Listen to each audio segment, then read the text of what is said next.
Muy buenos días a toda la audiencia que se conecta en este momento a Facebook Live. Y bueno, buenas noches, buenas tardes a los que nos vean luego. Nos acompaña Alex Flores. Hemos querido invitarle a hacer un programa, digamos, urgente, se podría decir. El día de ayer el gobierno nacional acaba de dictar unas medidas económicas que básicamente consisten en un gasolinazo, se le está llamando, o paquetazo, y también una serie de reformas para precarizar el trabajo. En este sentido queríamos tener la voz aquí de Alex Flores a saber qué vamos a hacer o qué va a hacer la ciudadanía respecto a este golpe que nos ha dado el gobierno nacional. Alex, bienvenido. A disposición los micrófonos de Hoja de Ruta. Gracias, Guillermo. Muchas gracias a Hoja de Ruta por la invitación. En efecto, ayer el licenciado Lenín Moreno Garcés lanzó un paquetazo disfrazado con muchísima demagogia, ¿no?, que afecta directamente a la población, y que los medios de comunicación han sacado sus titulares ahora mismo disfrazando esto como unas medidas casi a favor del pueblo, ¿no?, cuando son todo lo contrario.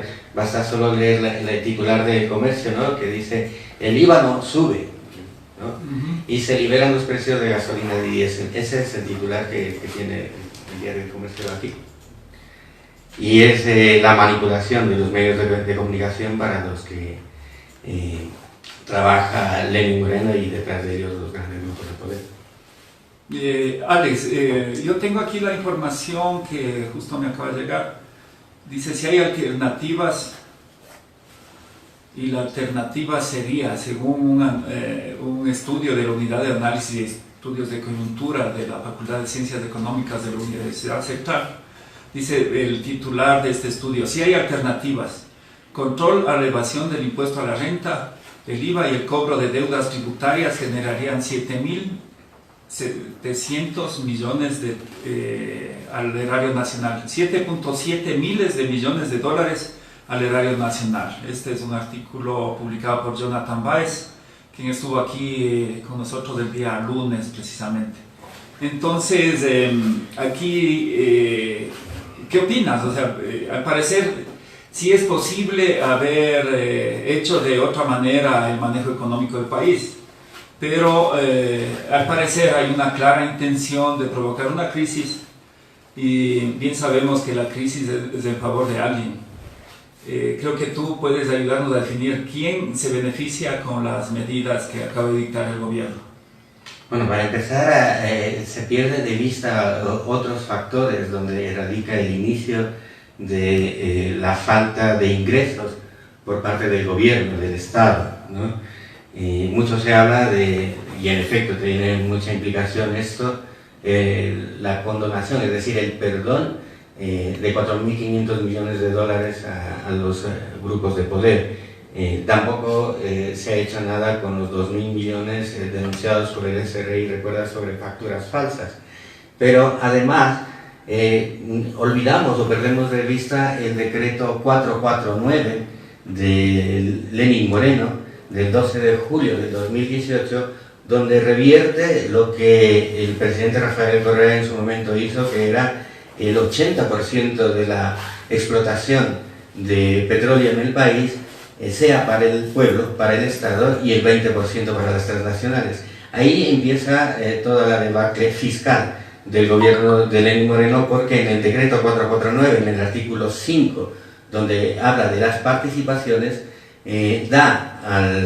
revierte esto, pero a una cosa incluso peor. Ya no es el 80% para las transnacionales y el 20% para el pueblo, como era en la década de los 80 y 90, cuando gobernaba liberalmente el Partido Social Cristiano.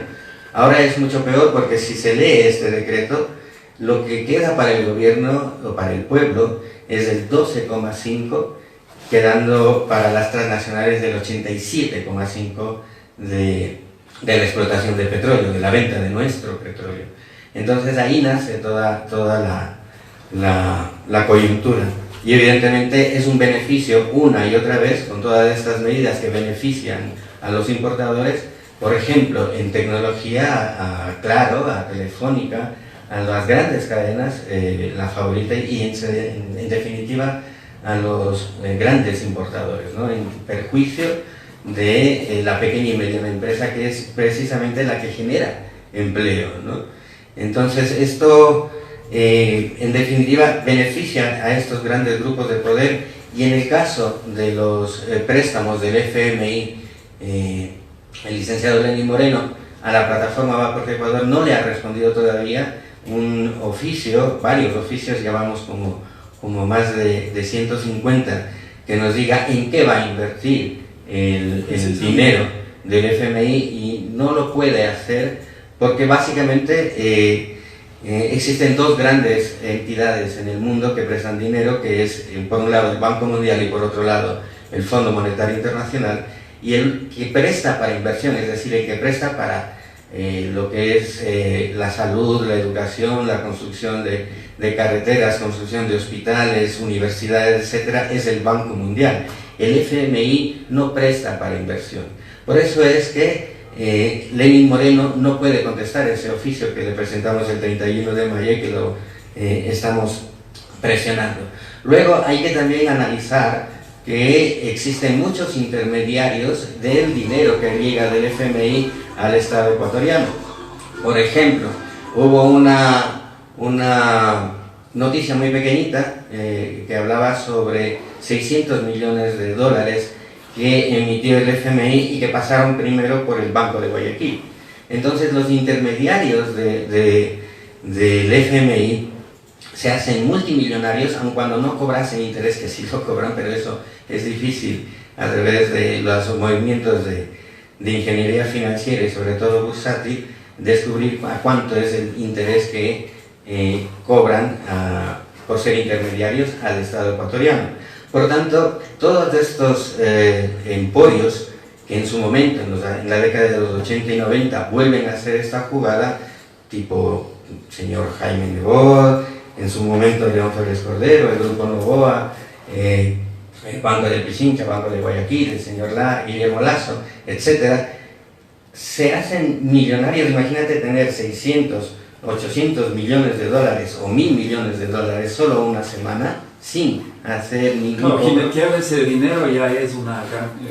a nosotros que nos den, a nosotros que nos den 100, vamos, $1.000 o 50.000 $100.000, pero si nos dan 600 millones de dólares de una semana, seguro que los hacemos multiplicar. Imagínate un banquero, ¿no? Ya, pero ahí inclusive hay otro tramo de la deuda que al parecer sirvió, bueno, lo dijeron públicamente, no es al parecer, está confirmado, una parte para el Banco de Guayaquil para activar crédito, algo así, y otra parte a la universidad, perdón, la UDLA, para que amplíe el campus. O sea, ahí me pregunto, ¿por qué los ecuatorianos tenemos que endeudarnos para entregar plata a la empresa privada? Te lo venden de otra forma, te lo venden como una inyección para precisamente supuestos programas sociales, ¿no? Pero por ejemplo, el Banco Mundial prestó 50 millones de dólares al Banco de Guayaquil, ¿no?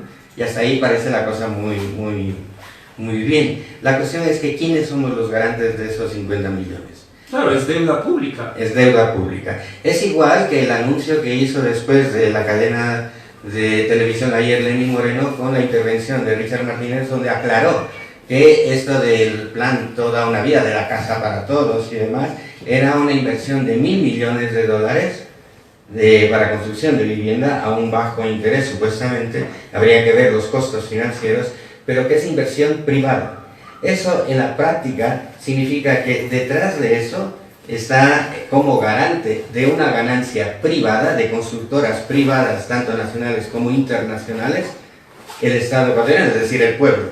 Es decir, el Estado le va a entregar directamente esos 1.000 millones a los constructores, a las grandes constructoras, que no son las pequeñas y medianas empresas, los 1.000 millones, a cambio de que luego se revierta eso a favor del Estado.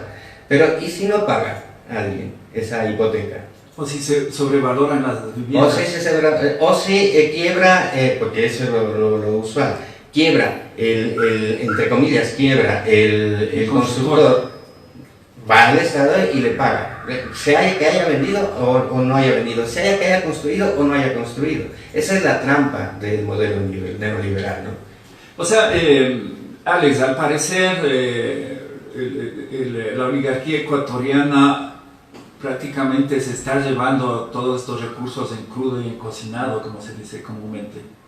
En crudo digo porque estamos viendo que directamente parte del endeudamiento lo entregan a la empresa privada, y en cocinado porque no sabemos qué va a pasar con esos recursos.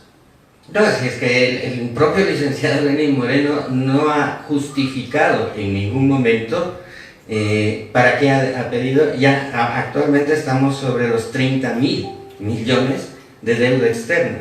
¿Dónde está esa inversión? ¿Dónde está ese dinero que supuestamente se destina para inversión? Al menos. No existe, no se ve. Ya, pero hay digamos, este endeudamiento también es claramente inconstitucional por la regulación de nuestra Constitución, que, bueno, no exactamente, no me acuerdo literalmente, pero lo que manda es de que si se endeuda el país es para infraestructura, para obra pública, y acá no estamos viendo ninguna obra pública. Primero, según la Constitución, para poder endeudarse debe haber una justificación de ese endeudamiento. ¿Dónde nace esa justificación? De un Plan Nacional de Desarrollo, es decir, de una entidad que antes existía y que Lenín Moreno la eliminó, como es la Secretaría Nacional de Planificación y Desarrollo, la Exemplares. Esta Exemplares lo que hacía era diseñar el Plan Nacional de Desarrollo y decir, bueno, pues necesitamos 20 universidades, 5 hospitales, 40 carreteras, construir 2 puertos, una refinería, etc. Y todo eso suma, por decir algo, 5.000 millones de dólares. Con los recursos propios, tanto de impuestos como de venta de petróleo y demás ingresos que tiene el Estado, se hacía la planificación de decir, bueno, por ejemplo, se llega a 4.500 millones con recursos propios del gobierno nacional y se ve la necesidad de financiamiento internacional. Eso significa que, según la Constitución, debía analizarse por un ente que lo manda la Constitución, que es el Comité de Deuda y Financiamiento, conformado por el Presidente de la República, el Ministro de Economía y evidentemente las Exemplares o las Exemplares. La reunión, el acta de reunión de este comité son aproximadamente 10 días después de haber firmado ya el tratado con el Fondo Monetario Internacional, por tanto no hubo ninguna planificación ni nada por el estilo. Y luego la Constitución también manda que cualquier tratado internacional firmado con un organismo internacional, y principalmente en temas de financiamiento y de préstamos a los organismos internacionales, no solo con el FMI, debe pasar por el aprobado de la Asamblea Nacional y de la Corte Constitucional, y eso no se ha hecho, y lo manda la Constitución. La excusa que nos ha presentado oficialmente Lenín Moreno a la plataforma Aporte Ecuador es que, según ellos, lo firmado con el FMI no llega a la categorización de tratado, y como no tiene ese nombre de tratado, no tienen la obligación de cumplir la Constitución. Es un burdo juego de palabras y una burla al pueblo ecuatoriano que hace Lenín Moreno para, evidentemente, no presentar a la Asamblea Nacional el tratado completo firmado con el Fondo Monetario Internacional. Y aquí una aclaración, se tiene una y otra vez que hablar de tratado firmado con el FMI, porque eso es lo que manda la Constitución en el momento en donde está estipulado en sus artículos que señalan sobre el endeudamiento externo, porque si hablamos de carta de intención, si hablamos de endeudamiento o carta de endeudamiento o cualquier otro nombre, por parte incluso de economistas progresistas, le estamos haciendo el juego precisamente a Lenín Moreno con ese juego de palabras, ¿no? Bien, bueno, pero las medidas están dadas. Si quisiera que analicemos un poco el impacto que van a tener estas medidas. ¿Cuál crees tú que va a ser la medida que va a tener mayor impacto en detrimento de las clases populares? No, evidentemente lo que es lo que dice el comercio, ¿no? Liberan los precios de gasolinas y diésel, que hay que traducirlo al pueblo para que no esté mal informado y sobre todo manipulado. Es directamente la subida de los precios de los combustibles de gasolina y diésel que harán que entre hoy y mañana, ya ni qué decir, la próxima semana, los precios de absolutamente todo se dupliquen o más, ¿no? Ese es el impacto real y sobre todo en una economía dolarizada, un efecto inflacionario tremendo porque no tienes poder de reacción como para poder devaluar tu moneda y combatir esos efectos macroeconómicos. Pero es que además existe a la par un fenómeno que se llama la deflación. Es decir, cuando despides a miles y miles, ya van más de 200.000, algunos analistas están calculando 500.000 personas despedidas o incluso para completar 500.000 funcionarios públicos despedidos, también va a afectar a la pequeña y mediana empresa, que es la que realmente genera empleo. Y esto va a, yo qué sé, por ejemplo, a un restaurante pequeñito, normal, que se tiene en la calle, que está cerca de un ministerio, que antes tenía 3 camareros. Como ya no va la gente a comer allí, va a despedir a 2 y se va a quedar con uno solo. Y a la larga va a cerrar ese restaurante. Y así con todas las pequeñas y medianas empresas, agravando el tema del desempleo. Y cuando tienes a mucha gente con desempleo, y sobre todo con la medida de Lenín Moreno de reducir en 20% las nuevas contrataciones, que no solo es para el tema del sector público, porque eso se traslada al sector privado, ¿no? La reducción de salarios se refleja también en el sector privado. Eso reduce la capacidad adquisitiva de los pocos que van a tener empleo y por tanto la deflación es el efecto del bajo consumo agresivo, y la gente lo que hace no es ahorrar, sino no gastar en previsión de poder tener algo para subsistir de mejor manera. Olvídate ya de comprar ropa o de irte de vacaciones, es subsistencia y sobrevivencia en conjunto. Por tanto, es un efecto dominó que hace que la economía vaya peor. Y volviendo al tema de los intermediarios del FMI, es precisamente eso lo que busca Lenín Moreno y toda esta mafia. No que el país progrese, sino que el país se derrumbe y vaya a peor, a una crisis mayor que les dé la justificación una y otra vez de pedir dinero al exterior, porque ellos, al ser los intermediarios de todos estos préstamos, se hacen multimillonarios.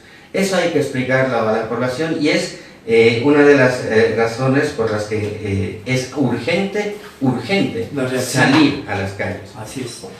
Sí, antes de que hagas una convocatoria, sí quisiera leer algo que me encuentro ahorita en el Facebook. Dice: a los empleados públicos les obliga a donar un día mensual de su trabajo, igual 12 días al año.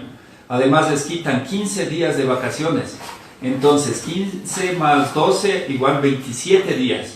O sea, chao, 13º sueldo. Así de fácil. Es una matemática muy simple tal vez, pero esa es la realidad, ¿no? Pues, a los empleados públicos prácticamente les está quitando un mes de salario al año. Efectivamente, sí. Pero ahí viene un tema. Según la Constitución, también sería inconstitucional. No se le puede rebajar el salario a nadie. Pero entonces estamos viendo de que aquí no rige el Estado de Derecho, que el gobierno está pasándose por sobre la Constitución una y otra vez.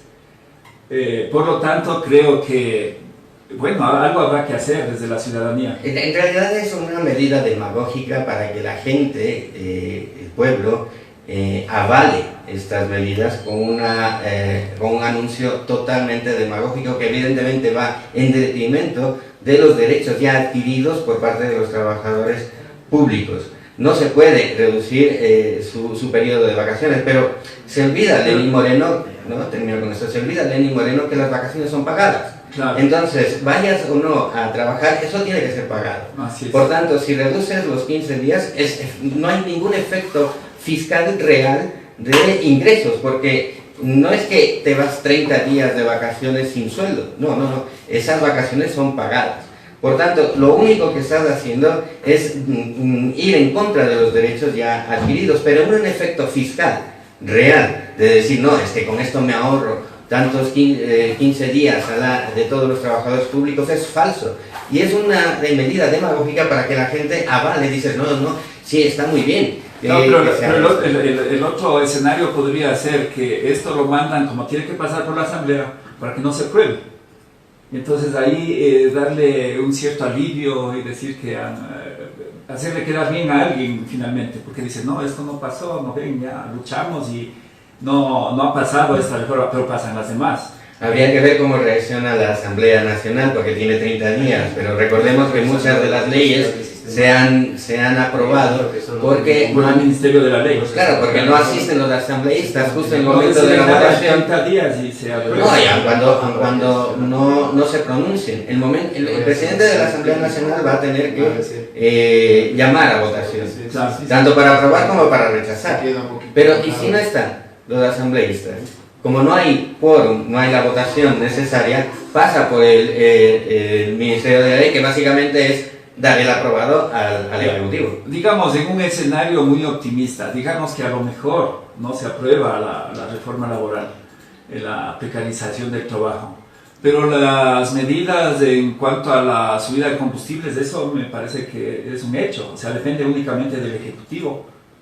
Podría hacerlo, pero ellos necesitan todo el paquete de medidas que sea aprobado por la Asamblea Nacional, bien por acción o bien por omisión. Esa parte yo no la tengo muy claro, ojalá podamos aclarar en el transcurso del día. No, el Ejecutivo tiene otras herramientas en el momento en donde la Asamblea Nacional no se pronuncie, como tú has dicho, los manda por decreto ejecutivo y listo, es la subida de combustibles, que es lo que tú me estás comentando. Sí, pero en mi opinión, al parecer, la subida de combustibles es un hecho, porque eso no necesita pasar por el Congreso. No, efectivamente, pero el resto de medidas que va anunciada con lo que es el anuncio de Lenín Moreno, tiene que pasar por todas las exigencias que impone el Fondo Monetario Internacional, ¿no? Entonces tiene que haber un aval sobre este dato. Sin embargo, lo que sí necesitamos saber y tener acceso la población y sobre todo las organizaciones de lucha social es el decreto o el proyecto de ley que envía el Ejecutivo a la Asamblea Nacional y que nuestros asambleístas o todos lo hagan público, de tal forma que podamos analizar exactamente la letra pequeña de todas las medidas que intentan que se apruebe en la Asamblea Nacional. Porque si no tenemos acceso a ese documento, mal podríamos nosotros precisamente dilucidar entre si se aprueba, no se aprueba, qué se aprueba y cuál es el alcance ya brutal, pero pueden haber muchísimas más cosas metidas en este proyecto de ley que envía Lenín Moreno a la aprobación de la Asamblea Nacional. Bien, Alex, yo entiendo, hemos recibido información de que hay muchas organizaciones sociales, gente en todas las provincias en afán de salir a protestar. Creo que la plataforma Va por Ti Ecuador también empieza a hacer una convocatoria. Yo quisiera finalizar esta entrevista dándote igual el espacio para que hagas la más amplia difusión a la convocatoria que están realizando. Hay gente que bueno, está diciendo por aquí, sugiriendo que la convocatoria debería ser ya, que salgamos desde hoy mismo. Sin embargo, yo entendería que esto también requiere de cierta coordinación con otras organizaciones, con otros colectivos, para realmente empezar a hacer sentir la fuerza de la resistencia del pueblo frente a las últimas medidas que ha tomado el gobierno. Sí, gracias, Guillermo. En efecto, la plataforma Va por Ti Ecuador estamos convocando a una movilización en defensa de la nación, que en realidad es en defensa de nuestros hijos e hijas, ¿no? En el futuro de todos ellos, y es que se merecen tener un país mejor, y el momento de luchar es ahora, porque si no, para mañana es tarde, ¿no? Pero en efecto se necesita una coordinación para poder salir lo más estructurados posibles. La convocatoria es del día de mañana, jueves 3 de octubre, aquí en Quito, para concentrarnos en el sector de la Lie, al norte, en la confluencia de la Avenida América y 10 de agosto. Y desde allí caminar hacia la entidad que tiene que dilucidar esto, que es la Asamblea Nacional. El hecho de hacer la trayectoria desde la Lie hacia la Asamblea Nacional, que básicamente vamos a tomar lo que es la Avenida Amazonas, luego las Naciones Unidas, y enrumbarnos después por la 6 de diciembre hacia la Asamblea Nacional, es precisamente romper el cerco mediático, esto, porque hay mucha gente que no sabe exactamente a lo que se enfrenta por la manipulación de los medios de comunicación.